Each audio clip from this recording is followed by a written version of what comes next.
ભાવનગર શહેરમાં રહેતા અને ભાવનગર કોર્ટમાં વકીલાત કરતા એક ધારાશાસ્ત્રી અને તેના પુત્રના જન્મદિવસની ઉજવણી પોલીસ સ્ટેશનમાં કરવામાં આવી હતી। આજથી 1 વર્ષ પહેલા ભાવનગર શહેરના પરા વિસ્તારમાં ગેરકાયદેસર રીતે ઇંગ્લિશ દારૂનો વેપલો કરતા કુખ્યાત બુટલેગર સંજય ઉર્ફે ભાણુ શહેદેભાઈ સરવૈયાએ પોતાના જન્મદિવસની ઉજવણી કરી જાહેર રોડ પર કરી હતી। એ સમયે પેટ્રોલિંગ નીકળેલી ડી ડિવિઝન પોલીસે આ બુટલેગરને જાહેરમાં તમાશો કરતા રોક્યો પણ નહીં અને કોઈ પગલાં પણ નહીં લીધા, પરંતુ એ સમયે સંજયના શાગીર્દોએ પોલીસને બોલાવી બોલેરો નિહાળી હુરિયો બોલાવ્યો હતો, છતાં પોલીસ ગામ ખાઈને સ્થળ પરથી રવાના થઈ ગઈ હતી। આ વાત વકીલ અશોક ગેલાતરે નજરે નિહાળી હતી। આથી તેણે પણ તેના પુત્ર અમનનો બર્થડે પોલીસ મથક સામે ઉજવવાનો નિર્ણય કર્યો હતો। કાયદાકીય જોગવાઈ મુજબ ડી ડિવિઝન પોલીસ સ્ટેશનના પીઆઈ ઢાબી પાસે મંજૂરી માંગી હતી। પોલીસે આ અંગે મંજૂરી આપતા આજરોજ વકીલે તેના મિત્રો પાસે પુત્ર સાથે ડી ડિવિઝન પોલીસ સ્ટેશન સામે પોતાની કાર પાર્ક કરીને કારના બોનેટ પર કેક રાખી તેના પુત્ર અમન પાસે કેક કપાવી જન્મદિવસની ઉજવણી કરી હતી। આ આશ્ચર્યજનક કાર્યક્રમને નિહાળવા માટે મોટી સંખ્યામાં લોકો એકઠા થયા હતા અને બર્થડે સેલિબ્રેશનમાં પોલીસ જવાનો પણ જોડાયા હતા।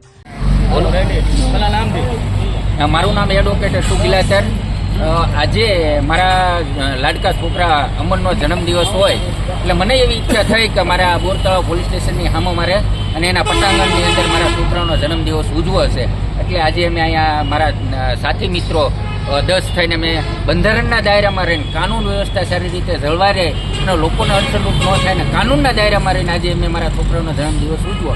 એની પાછળનું એક જ કારણ હતું કે આજથી 1 વર્ષ પહેલાં જે આ વિસ્તારનો બહુ મોટો બુટલેગર ભાણુભા કહેવાય છે, એમણે ખુલ્લા જાહેર રસ્તા ઉપર લોકોને અડચણરૂપ થાય, કાયદાના લીરા ઉડે એવી રીતે તરવારથી કેક કાપ્યો। એ જગ્યાએ જ્યારે આ વડલા પોલીસ સ્ટેશનની ગાડી નીકળી એમનો હુરિયો બોલાવ્યો ને એ પોલીસો પણ ત્યાંથી ભાગી ગયા।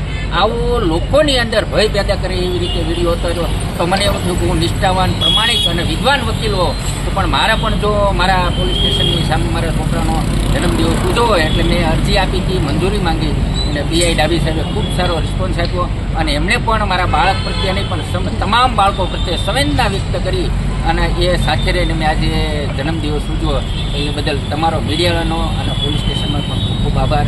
જય ભારત, જય Shri Ram. Reporter Firoz Malek, ABC news, Bhavnagar.